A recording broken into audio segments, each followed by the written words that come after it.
en la primera carta a los Corintios, que he titulado Desafiando a la cultura, abrazando a la cruz. Fíjense bien, durante los siguientes domingos, aproximadamente 10 domingos, vamos a hablar de esta serie, la carta a los Corintios, y esta serie, repito, la he titulado Desafiando a la cultura, abrazando a la cruz.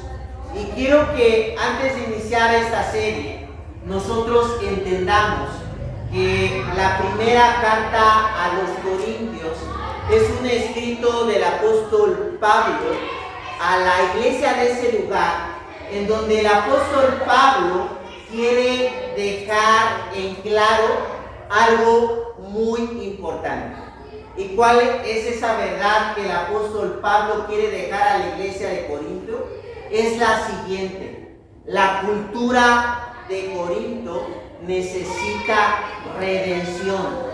La cultura de ese lugar necesita una renovación. Así es que cada vez que nosotros nos acercamos a esta carta, podemos ver que uno de los mensajes centrales de este escrito es el apóstol Pablo hablando a la cultura y diciendo que esa cultura necesita realmente una transformación. ¿Por qué la ciudad de Corinto necesitaba una transformación?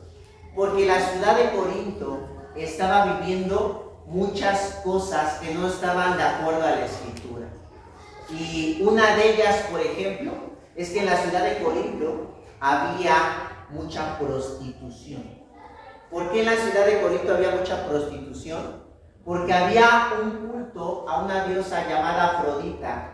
Y entonces todas esas personas o mujeres que eran principalmente las que atendían este culto a esta diosa, ofrecían sus cuerpos, ¿verdad?, para que de una manera se usaran para el culto a esta diosa. Esto hacía que la prostitución fuera una actividad de alguna manera hasta común en la ciudad de Corinto.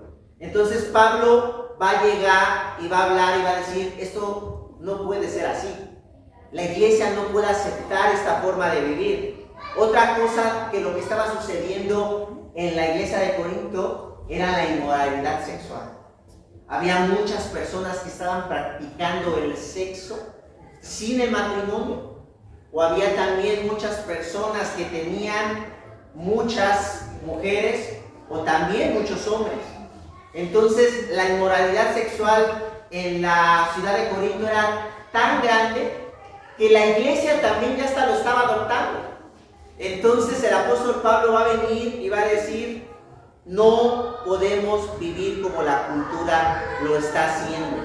Otra cosa que estaba viviendo la ciudad de Corinto era la homosexualidad. Otra cosa que estaba viviendo la ciudad de Corinto era la injusticia, la falta de la integridad, peleas por orgullo. Entonces era una ciudad que estaba metida en muchas cosas negativas, pero estas cosas estaban, fíjense bien, estaban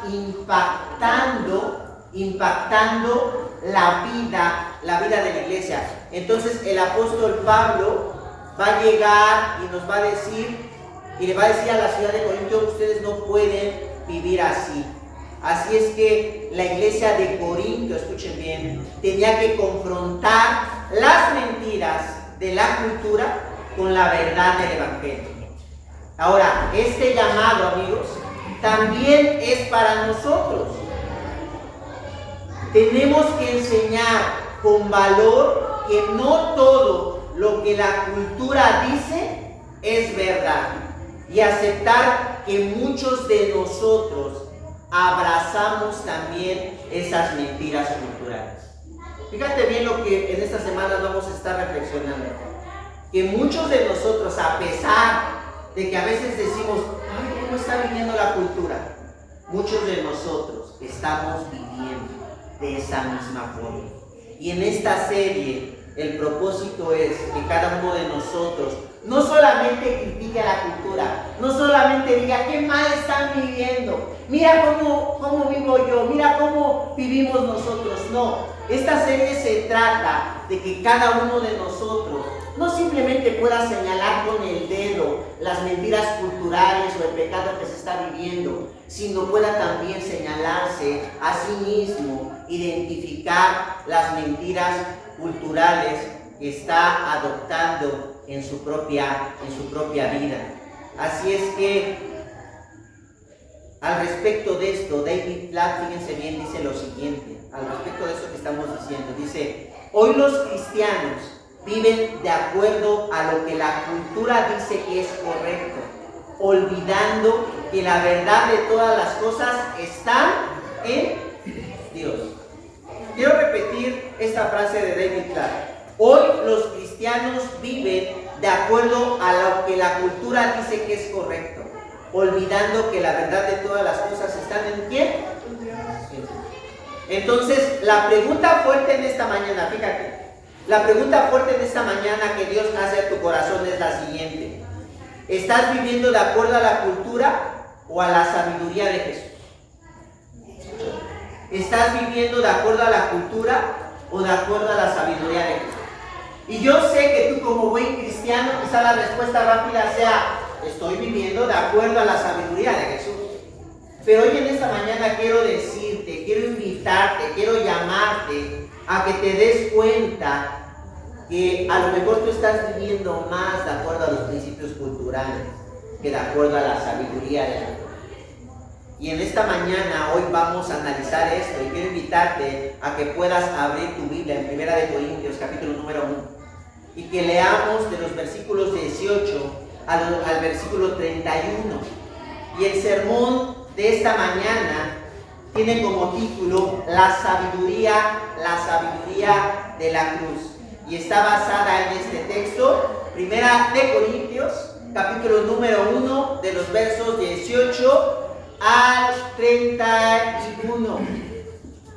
Así es que síganme con su mirada y veamos lo que en esta mañana la palabra de Dios dice. Pongan mucha atención.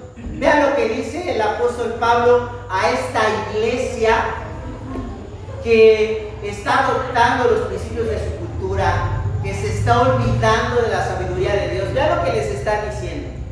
Dice: me explico. El mensaje de la cruz es una locura para los que se pierden. En cambio, para los que se salvan, es decir, dice el apóstol Pablo, para nosotros, este mensaje, ¿qué dice? Es el poder de Dios.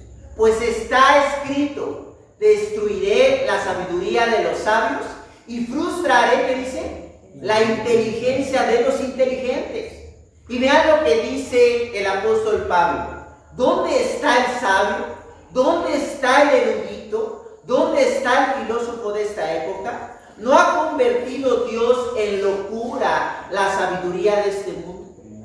Ya que Dios en su sabio designio dispuso que el mundo no lo conociera mediante la sabiduría humana, tuvo a bien, ¿qué dice? Salvar mediante la locura de la predicación a los que creen.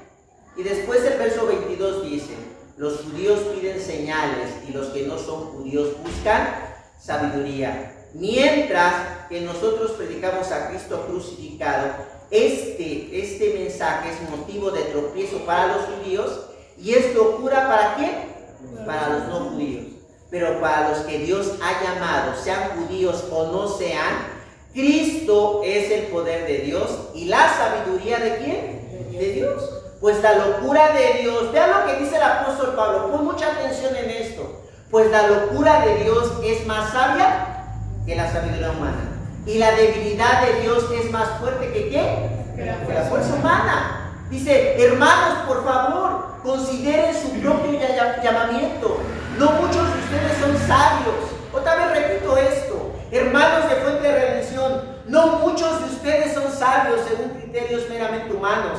Tampoco son muchos los poderosos, ni muchos los de noble cuna. Pero Dios escogió lo tonto del mundo para avergonzar, ¿qué dice? A los sabios. Y escogió lo débil del mundo para avergonzar a los poderosos. también escogió Dios lo más bajo y lo más despreciado y lo que no es nada para anular lo que es, a fin que en su presencia nada pueda ¿qué? Acatarse. Pero gracias a Él, fíjense, no gracias a nosotros, gracias a Él, ustedes están unidos ¿a quién? A Cristo Jesús, a quien Dios ha hecho nuestra sabiduría, justificación, santificación y ¿qué? Redención.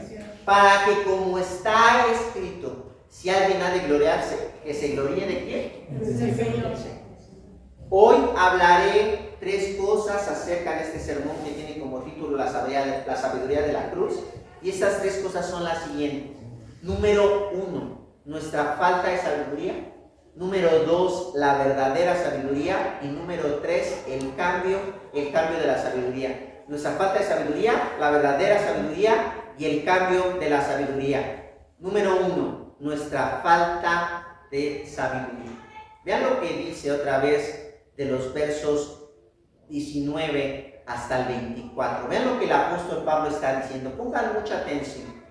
Dice, destruiré la sabiduría de los sabios.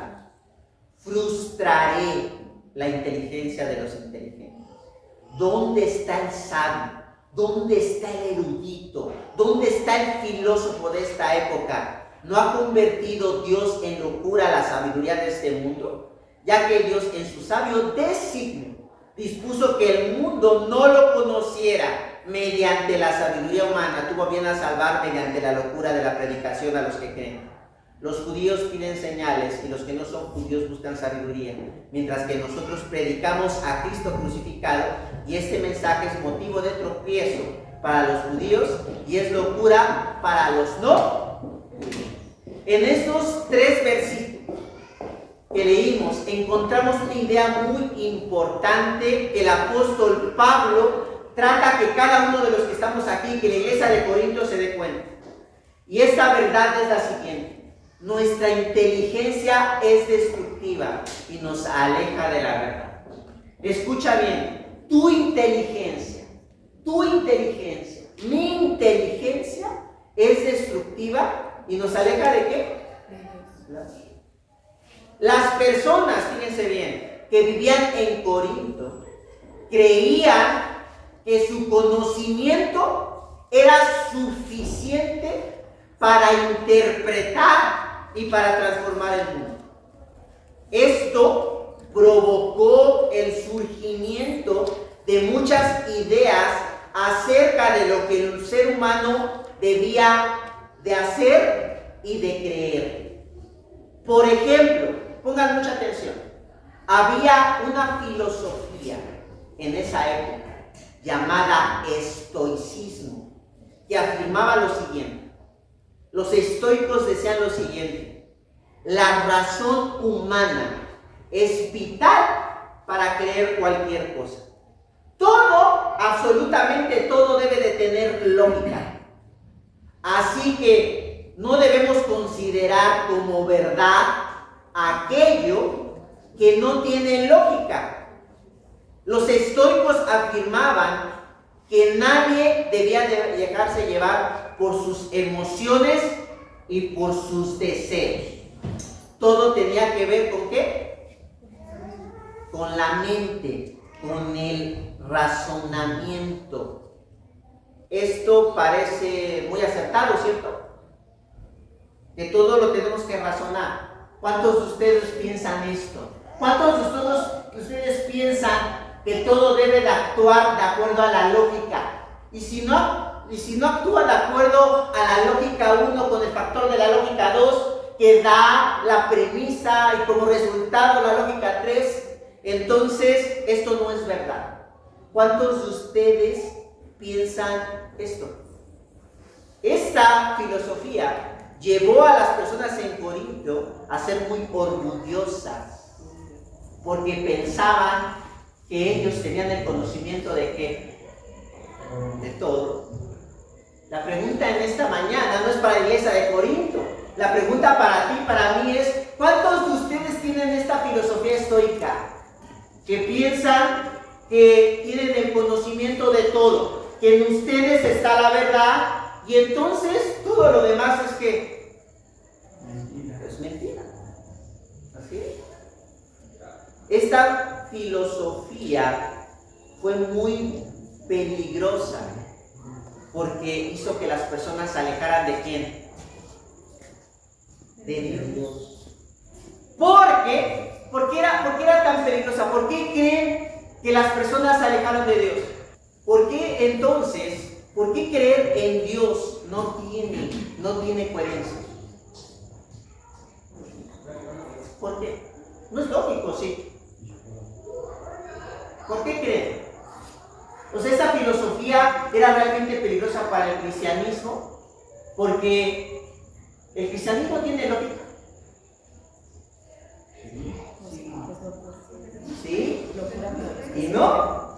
A ver, ¿hay algo lógico para nuestra mente que el Dios que hizo todo se hiciera humano? ¿Qué clase de disparate es este? Los estoicos no estaban... A ver, enséñame este razonamiento. Explícamelo, porque no lo entiendo, es algo ilógico.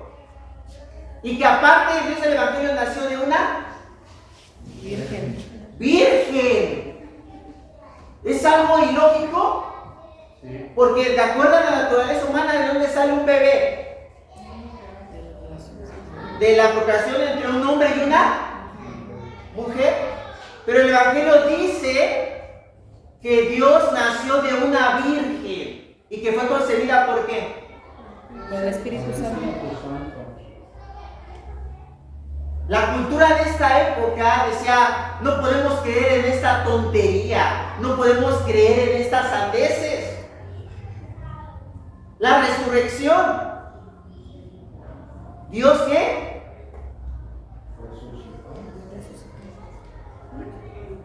Resucitó de los muertos. ¿Es lógico? Y después, bueno, ascendió y va a regresar por su iglesia. ¿Se dan cuenta? Los estoicos, ¿qué decían de ese pensamiento estoico? No es verdad. Por eso Pablo dice en el verso 20, ¿dónde está qué? El sabio. ¿Dónde está el sabio? ¿Dónde está el qué? El erudito. ¿Dónde está el filósofo de qué? Está atacando a los estoicos. ¿No ha convertido Dios en locura la sabiduría de qué dice ahí? De este mundo. Ya que Dios dice en su sabio designio, dispuso que ¿qué? Mediante la sabiduría humana, tuvo a bien salvar mediante la locura de la predicación a los que ¿qué? A los que creen. Este pensamiento estoico, amigos, tiene implicaciones hoy en día. Las personas nos negamos a creer en un Dios que supera nuestra lógica. Nuestra razón dice, creer en Dios es una, díganlo, ¿locura? Es una locura, no pueden decir tontería, es una tontería. Cuando tú le predicas a alguien de Dios, ¿qué es lo primero que te dice? ¿Cómo puedes creer en un Dios que no existe, que no estás viendo? ¿Es lógico? Sí, es lógico lo que piensas. ¿Cómo oras? ¿Cómo hablas tú solito?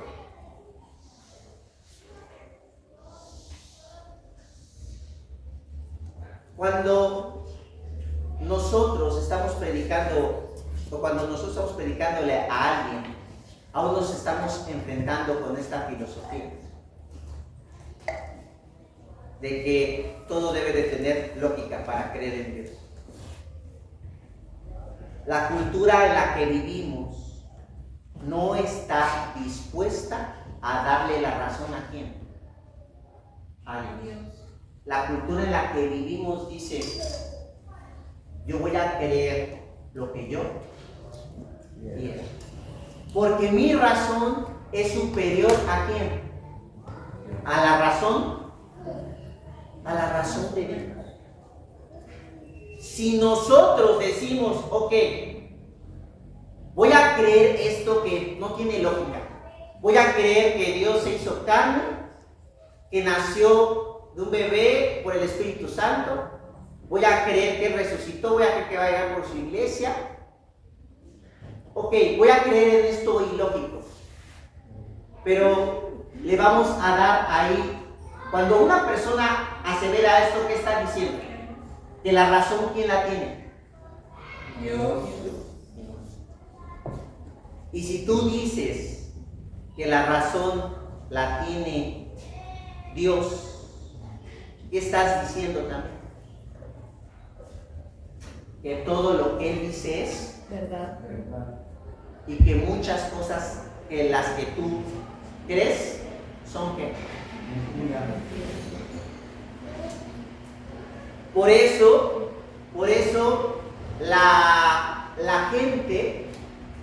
la gente no le conviene creer en quién, Dios.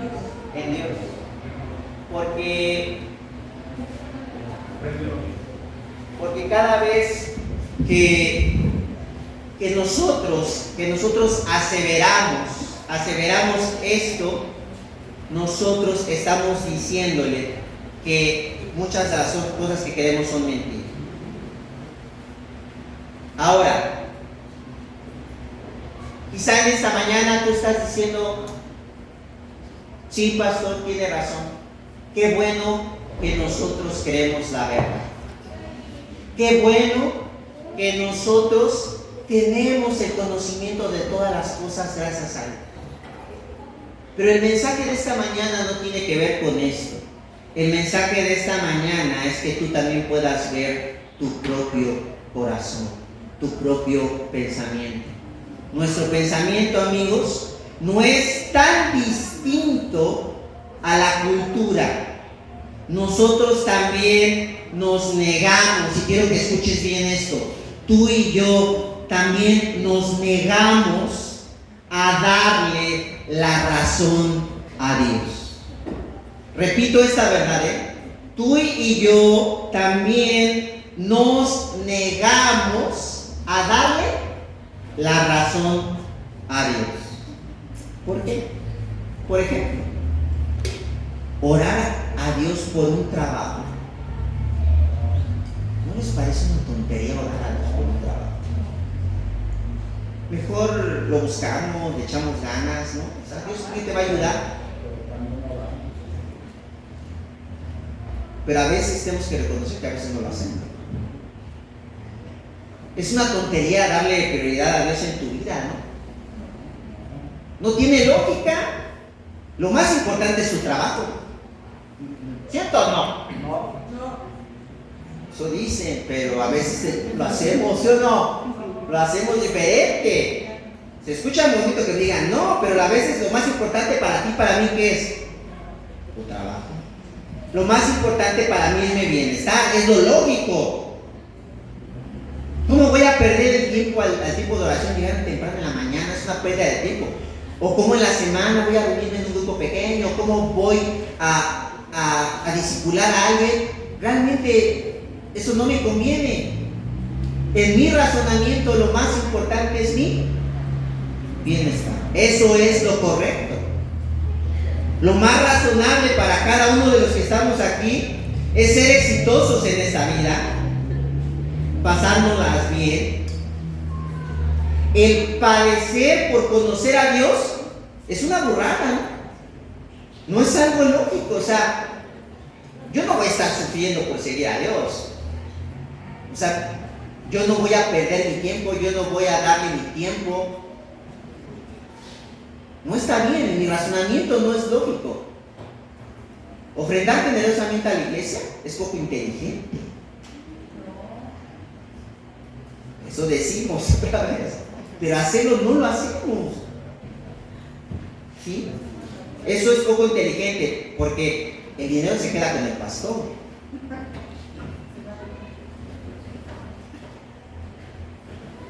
Necesito tener mejores finanzas sólidas. Eso es más inteligente, ¿cierto? La pregunta fuerte en esta mañana para nosotros es: ¿necesitas admitir que Dios tiene la razón? Sí. Sí. Pero si tú admites que Dios tiene la razón, tú tienes que reconocer en esta mañana que muchas de las cosas que tú estás haciendo y que tú crees no están. No están.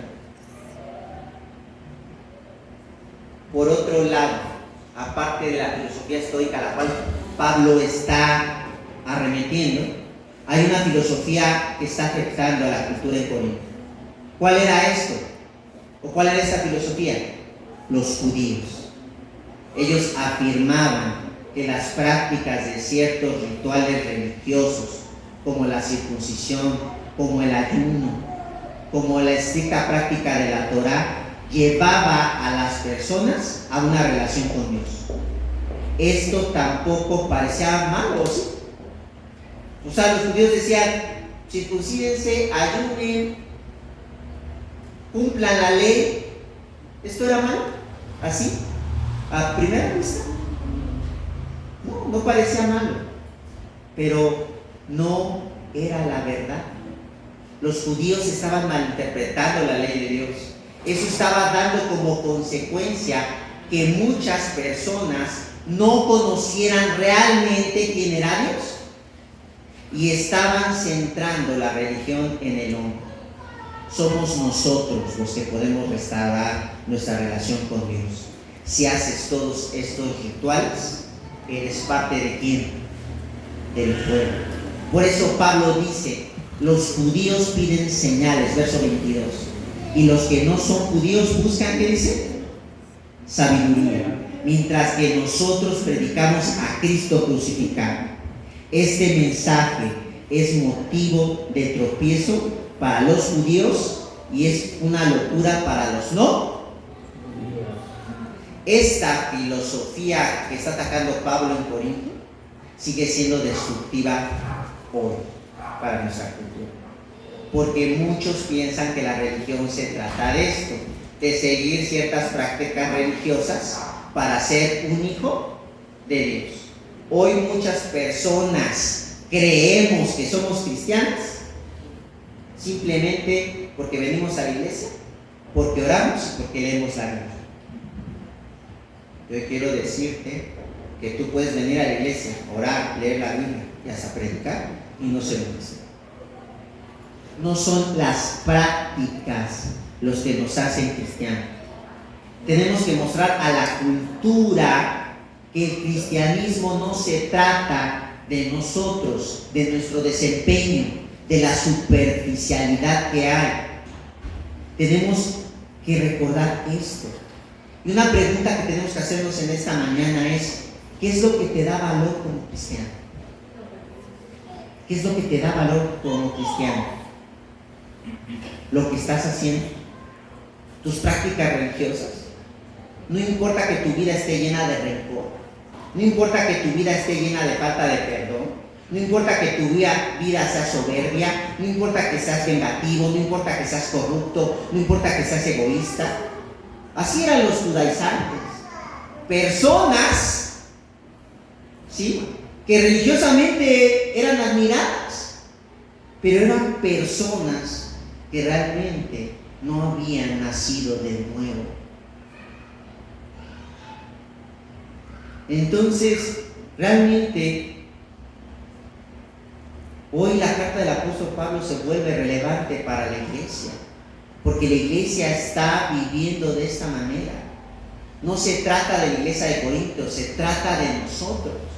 Esta filosofía, ¿sí?, que está atacando a la iglesia de Corinto, esta filosofía judaizante, nos sigue atacando hoy en día a la iglesia cristiana contemporánea. El ser cristiano es más de ir a la iglesia, es algo más de leer tu Biblia, es algo más que orar. No estoy diciendo que ir a la iglesia no es importante, no quiero decir que leer tu Biblia no es importante que orar, pero no es simplemente la práctica religiosa. El ser cristiano es algo más profundo. Entonces, la iglesia debe de estar preparada para atacar todas estas filosofías. Las personas, entonces, amigos, en este primer punto, nos debe de quedar claro que no somos tan sabios. Nuestra cultura es poco inteligente y la prueba de ello es la ideología de género que hoy se está promoviendo, en nuestro país, ¿sí? Que para algunos no es tan escandalosa, ¿cierto? Que para algunos dicen, bueno, pues es que el que pueda haber pareja entre hombre y mujer no es tan escandaloso, porque en nuestro razonamiento, y tiene la razón, fíjense bien, en el razonamiento humano tiene la razón, porque ellos dicen, se promueve la igualdad, ¿ok?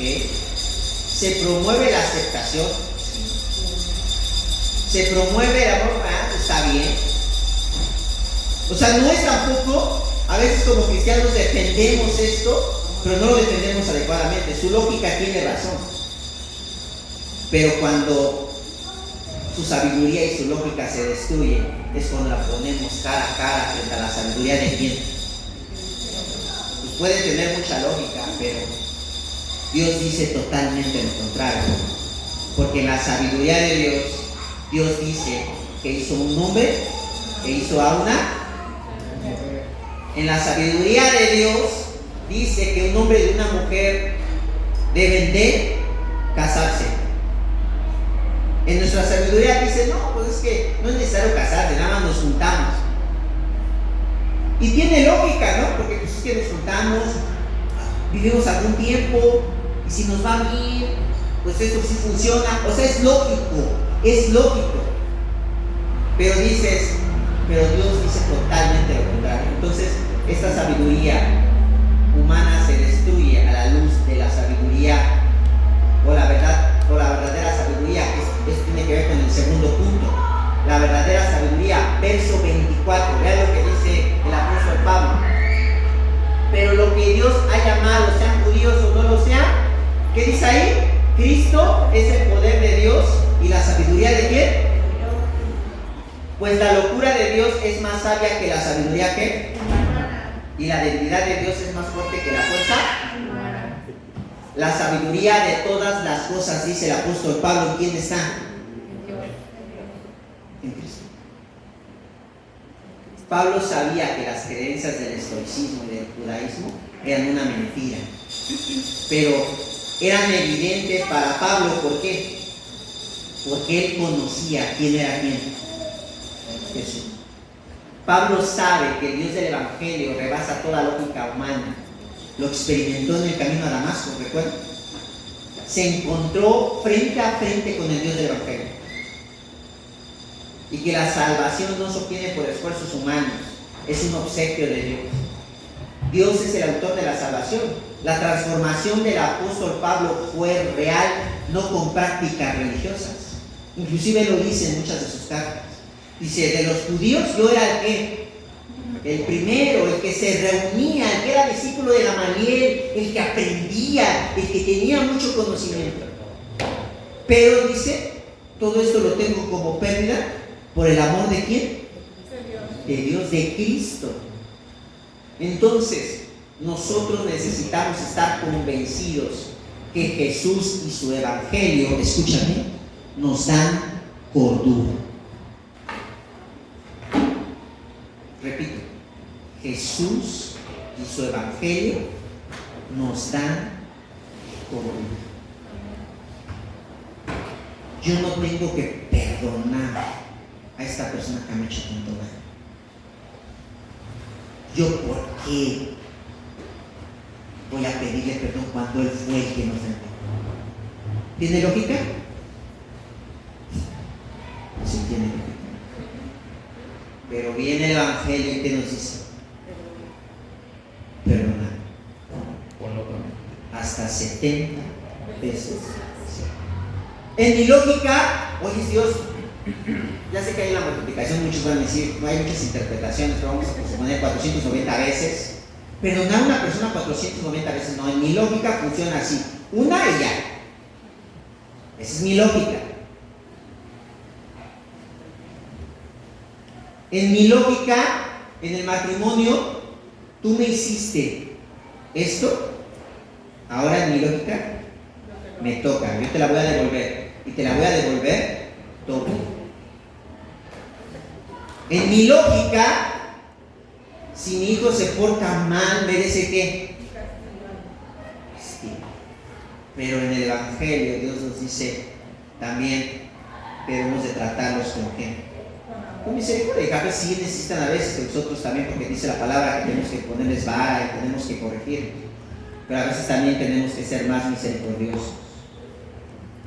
Charles Spurgeon, el príncipe de los predicadores, dice lo siguiente: Cristo es el punto focal de toda la sabiduría, el centro, el sol de la mente. Cristo es el punto focal de toda la sabiduría, el centro, el sol de la mente. Es en Cristo donde podemos ver nuestros razonamientos torcidos.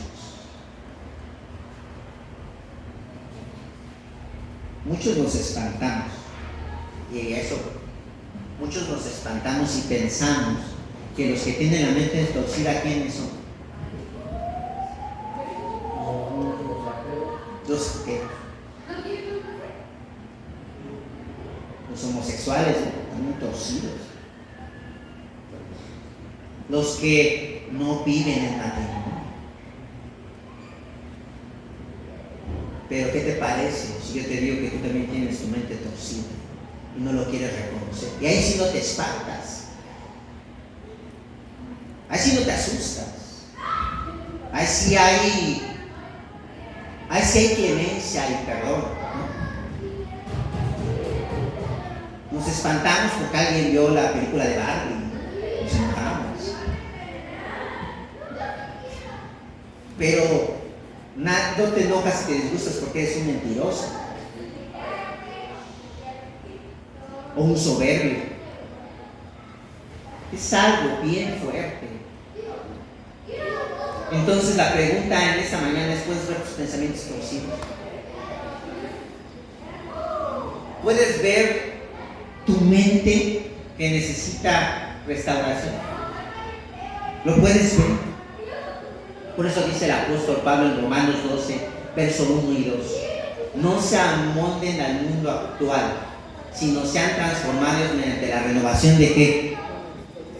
De su mente. Así podrán comprobar cuál es la voluntad de Dios, buena, agradable y ¿qué? Perfecta. La renovación de nuestras creencias surge en una dinámica constante con el Evangelio de Cristo. ¿Qué significa esto? Porque cuando hablo de que nuestra mente cambia en el Evangelio de Cristo, suena medio metafórico. ¿Qué significa esto? Es aceptar constantemente que estamos torcidos, aceptar constantemente que somos tan orgullosos que no queremos ver la verdad, que constantemente tenemos que arrepentirnos porque nos creemos más sabios que Dios. Eso significa abrazar la verdad del Evangelio. Significa que hoy, en esta mañana, tú puedas decir: es verdad, durante mucho tiempo me he creído muy inteligente, he vivido de una manera que desagrada a Dios, pero no quiero seguir viviendo así. Quiero reconocer que mi mente necesita renovarse, que no puedo seguir viviendo de la manera que estoy viviendo, que no puedo seguir tratando a mi prójimo como yo lo trato, que no puedo seguir tratando a la iglesia como yo la veo, que no puedo seguir tratando al mundo como lo trato, sino tengo que amar a mi prójimo como Dios lo ama, que tengo que amar a la iglesia de Cristo como Cristo la ama, a pesar de que es imperfecta, que tengo que mostrar la gracia común a ese mundo que es un horror, pero que realmente tengo que servirlo y tengo también que ser una bendición para esas personas que tanto me necesitan y necesitan el Evangelio. Así es que la pregunta en esta mañana es: ¿crees que necesitas renovar tu mente? ¿O nada más piensas en los demás? Sí, hoy tu respuesta es: no necesito renovar mi mente, estamos en graves problemas y peligros. Porque lo más probable es que la sabiduría de Cristo no sea la sabiduría que está dirigiendo tu vida. Y hoy el Señor quiere dirigir tu vida, quiere cambiar. Y esto tiene que ver con el punto 3, el cambio de la sabiduría. Vean lo que dice el verso 26. Hermanos, consideren su propio llamamiento. No muchos de ustedes son ¿qué? Sabios. Según criterios meramente humanos. Tampoco son muchos los poderosos ni muchos los de noble cuna, pero Dios escogió, lo tomó del mundo para avergonzar a los sabios y escogió lo débil del mundo para avergonzar ¿a quién? También escogió a Dios lo más bajo y despreciado y lo que no es nada para anular lo que es, a fin que su presencia nada pueda jactarse. Pero gracias a Él ustedes están unidos ¿en quién? Cristo Jesús, a quien Dios ha hecho nuestra sabiduría, justificación, santificación y para que, como está escrito, si alguien ha de gloriarse, que se gloríe ¿de quién? En el Señor. La sabiduría de Dios es la única que transforma nuestra cultura. El cristianismo es impactante porque produce un cambio real. Pablo quiere que entendamos esto. Todo el imperio romano estaba sorprendido de lo que estaba haciendo el cristianismo. Estaba impactado. Estaba renovando las raíces culturales. Estaba realmente transformando las ciudades. Estaba realmente transformando las comunidades. El cristianismo estaba trastornando el mundo. Por eso Pablo dice en el verso 27, pero Dios escogió lo tonto del mundo para avergonzar ¿a quién? Y escogió lo débil del mundo para avergonzar a los poderosos. Nuestra cultura sabe que hay algo que no funciona correctamente. ¿Y en dónde está la esperanza de nuestra cultura para cambiarla? En muchas cosas. En nuestra ideología política. Lo que necesitamos, ¿no?, es un gobierno de derecha. Lo que necesitamos es un gobierno de izquierda. Lo que necesitamos es un gobierno de centro. Ya experimentamos las tres ideologías políticas. ¿Ya ha habido una transformación? Lo que necesitamos son nuevas estructuras económicas. Hemos pasado por muchísimas. De liberalismo a neoliberalismo, el mismo marxismo. ¿Ya ha habido un cambio? Filosofías educativas. Lo que el ser humano necesita es ser educado. Y hemos visto que hasta los mejores, o las mejores comunidades, o inclusive donde está Harvard, la comunidad donde está esa universidad prestigiosa, sigue necesitando redención. Necesitamos nuevas religiones. Los cristianos somos llamados a mostrar al mundo que el cambio verdadero está en Cristo. La pregunta fuerte en esta mañana es: ¿estás mostrando la transformación que hay en Cristo Jesús? ¿Lo están mostrando? ¿Qué piensas? ¿Estás mostrando la transformación que hay en Cristo Jesús? Tus amigos pueden decir, fíjate bien, aquí viene lo fuerte. Tus amigos pueden decir, esta persona es cristiana. ¿Quién es? Tus amigos pueden decir, yo quiero ser como él.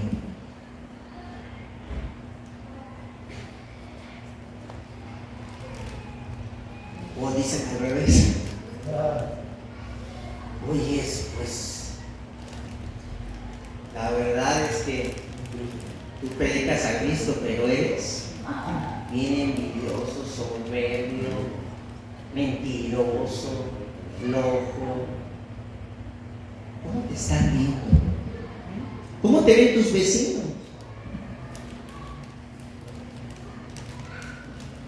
Porque la verdadera sabiduría cambia.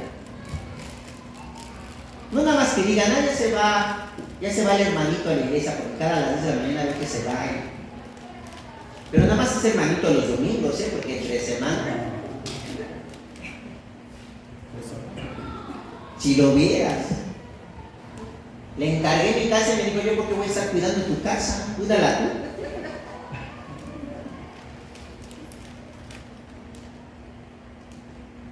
O le pregunto, o hacemos juntas vecinales y él dice, yo no voy a ir con ustedes porque ni me interesa. Un cristiano no puede ser desinteresado ante sus vecinos.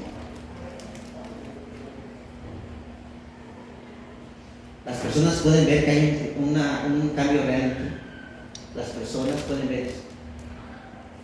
Dice C.S. Lewis, la transformación de la cultura comienza con la transformación del individuo. Cuando Cristo transforma nuestros corazones, podemos comenzar a transformar el mundo que nos rodea.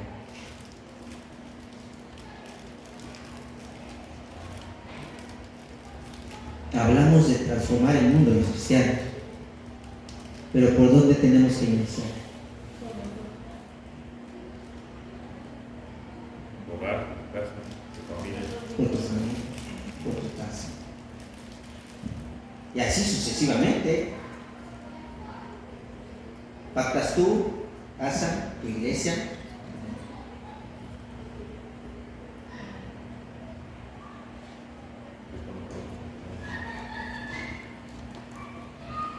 Pero si tú no estás teniendo una transformación personal, estás equivocando el camino.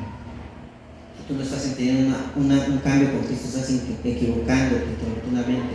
Dice Francis Schaeffer, la transformación imposible de la cultura se vuelve solo posible gracias a Cristo.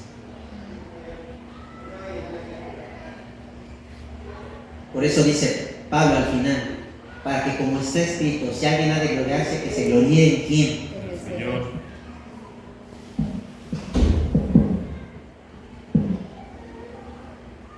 En nuestra lógica,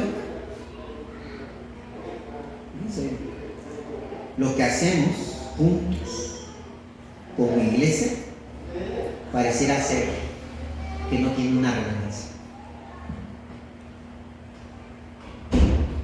Pero en la lógica de Dios no es así. En la lógica de Dios es que todo lo que hace la iglesia de Cristo es relevante, porque Él la ha puesto para ser luz del mundo y sal de qué. La iglesia tenemos que impactarnos a futuro. Tenemos que dejar de vivir bajo nuestra propia sabiduría de las cosas y empezar a vivir bajo la sabiduría de quién. Así empezamos esta serie. Necesitamos de la sabiduría del Señor. Arrepintámonos en esta mañana y vengamos a la verdadera sabiduría. Vamos a ver. Señor, hoy en esta mañana tú nos conoces perfectamente a cada uno de los que estamos aquí. Conoces nuestras vidas. Señor, queremos pedirte perdón, porque muchas de las cosas que creemos, que pensamos, son bajo nuestros propios criterios y razonamientos, bajo nuestra propia lógica. Señor, queremos realmente arrepentirnos, venir y reconocer que necesitamos de tu sabiduría. Gracias, Señor, porque somos tu iglesia. Gracias, Señor, porque quizá para muchos, como dice el apóstol Pablo, somos insignificantes. Quizá para muchos, Señor, nosotros no valemos nada. Quizá para muchos nosotros no tenemos el suficiente poder para influir en las esferas económicas y políticas y sociales de este país. Pero tu evangelio nos dice, Señor, que somos vitales para la transformación que tú estás haciendo en esta ciudad y en este país. Ayúdanos a vivir de acuerdo a las verdades del Evangelio. Ayúdanos a rechazar la sabiduría humana que a veces también se mete en nuestros corazones. Y permite, Señor, que cada paso que demos siempre sea buscando tu dirección y vivamos en un constante arrepentimiento de la sabiduría que abrazamos, que no es la tuya. Gracias, Padre, en el nombre de Cristo Jesús. Amén.